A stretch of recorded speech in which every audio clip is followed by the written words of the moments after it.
Então, ela refere dor em membros inferiores. Você pode ter causas vasculares, por exemplo, varizes internas ou externas, pode ser causa.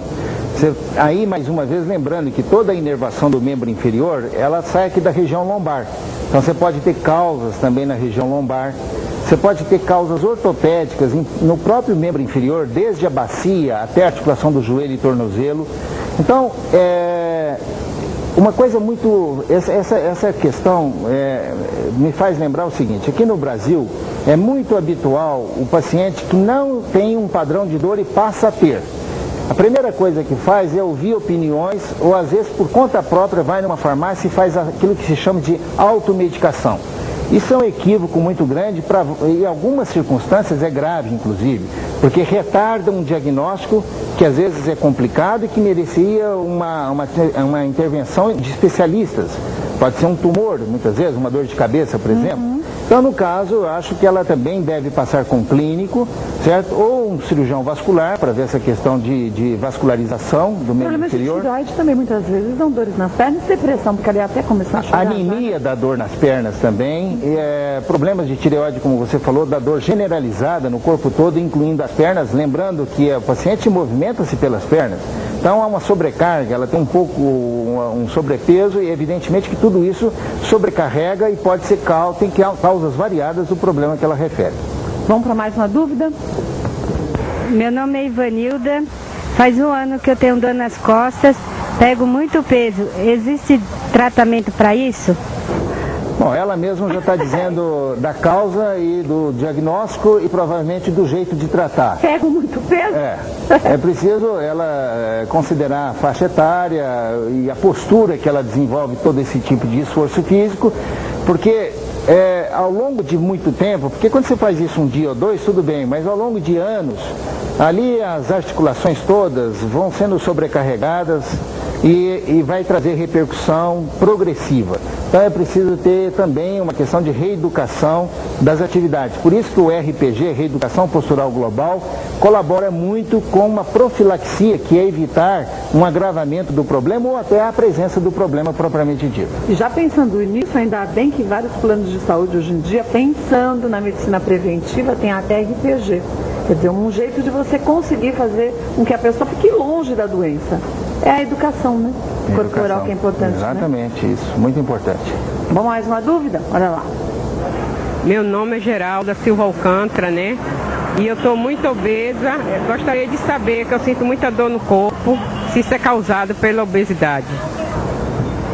Bom, não só pela obesidade, a obesidade pode colaborar com certo dor e desconforto em várias partes do corpo, né? Principalmente na musculatura e nas articulações. Mas é preciso lembrar que mesmo obesos podem ser portadores de outras causas, né? Como hipotireoidismo, fibromialgia, que vão evoluir com dor generalizada e que não está diretamente relacionado com a obesidade.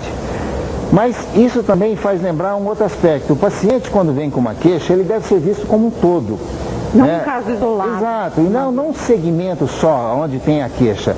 Às vezes a disciplina, a cultura do paciente em relação à dieta, em relação às atividades, movimentos, tudo isso precisa ter uma orientação e às vezes conseguem resultados fantásticos a médio e longo prazo. E não é só dar o medicamento que teoricamente pode até causar um alívio momentâneo, mas esquecendo de toda a base do problema quando ele não é abordado adequadamente.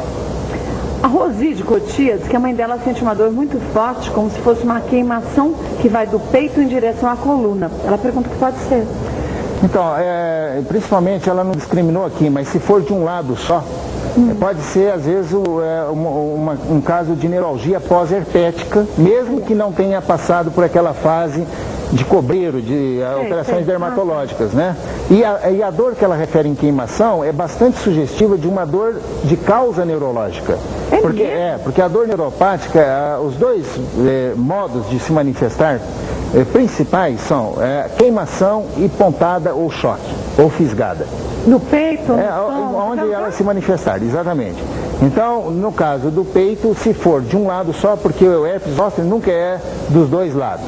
Então seria uma das hipóteses, né? Existem formas de fazer, tem eletromiografia, tem exames de laboratório para ver a questão de dosagem de elementos no sangue que vão favorecer uma ou outra hipótese diagnóstica. Ai, que interessante. A Suzana de Vargem Grande Paulista diz que tem dores de cabeça desde os 18 anos. E olha que ela tem 45. Diz que já fez todos os exames e tratamentos possíveis, mas a dor não passa. Ela pergunta se ela tratar como dor crônica, se ela melhora. Bom, primeiro, isso é de fato uma dor crônica. Em segundo lugar, que os dois grandes grupos de dores de cabeça são as cefaleias tensionais e as enxaquecas. Tem diferenças marcantes entre elas, porque a enxaqueca é mais periódica, é uma dor que é mais localizada de um lado só e pulsátil, de fortíssima intensidade muitas vezes, e quase sempre acompanhada por outros sintomas, como náuseas e vômitos. Já a dor de cabeça tensional já parece mais uma dor em aperto em todo o crânio, ela é mais constante, não de tão forte intensidade quanto a enxaqueca. Ambos os casos merecem ser tratados por especialistas, porque senão se transforma. Se a pessoa, por exemplo, faz uso abusivo de analgésico, que é uma tendência comum no brasileiro, ele pode desenvolver um outro padrão de cefaleia que chama cefaleia crônica diária, que esta sim é muito mais complexa de ser tratada, é muito mais difícil de ser obtido o resultado. Então, O corpo meio que acostuma a ação do analgésico? não, o analgésico, que paradoxalmente é para alívio da dor, ele cria um efeito rebote e ele é provocador do fenômeno doloroso. É mesmo? Tudo depende da dose e de como está sendo administrado. E a tal da automedicação que a gente acha... Mais uma vez. Pois é.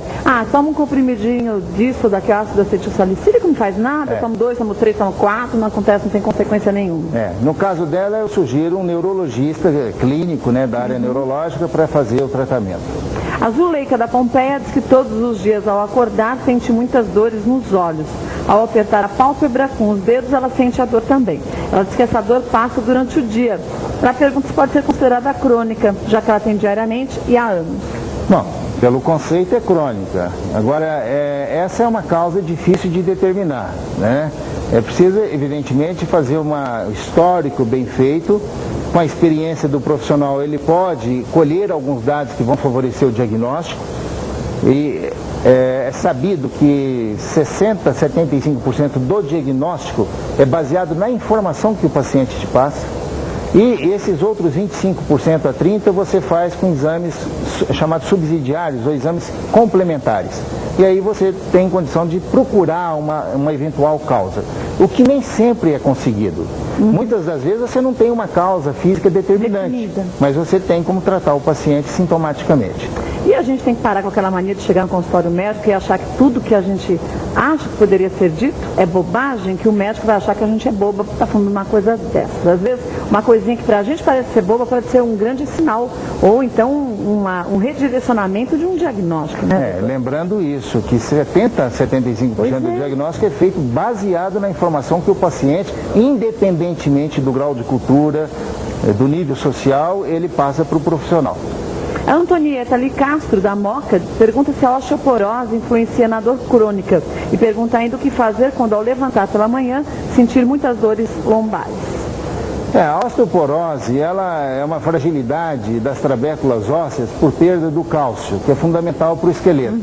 Isso pode, dependendo do grau de intensidade dessa osteoporose, gerar microfraturas.